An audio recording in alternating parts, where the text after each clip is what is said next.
საქართველოს ფინანსთა სამინისტროს საგამოძიებო სამსახურის თანამშრომლების მიერ გატარებული ოპერატიულ-სამძებრო ღონისძიებებისა და საგამოძიებო მოქმედებების შედეგად დღგ-ს ყალბი დეკლარაციების დამზადება გამოყენების გზით სახელმწიფო ბიუჯეტის კუთვნილი დიდი ოდენობით თანხის თაღლითურად დაუფლების ფაქტზე სისხლის სამართლებრივი დევნა დაიწყო ერთი პირის მიმართ.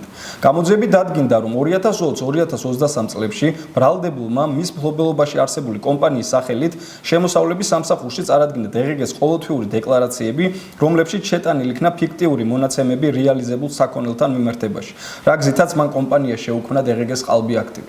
დადგენილია, რომ აღნიშნული დანაშაულებრივი ქმედებით ბრალდებული მოტყუებით დაეუფლა სახელმწიფო ბიუჯეტის კუთვნილ ჯამში 639,684 ლარს. გამოძიება გრძელდება საქართველოს სისხლის სამართლის კოდექსის 180 მუხლის მესამე ნაწილით, რაც სასჯელის სახით ითვალისწინებს თავისუფლების აღკვეთას 6-დან 9 წლამდე ვადით. ტარდება შესაბამისი ღონისძიებების სახელმწიფო ბიუჯეტზე მიყენებული ზიანის ანაზღაურებისა და აღნიშნულ დანაშაულებრივ ქმედებაში მონაწილე სხვა პირების დადგენა მხილების მიზნით.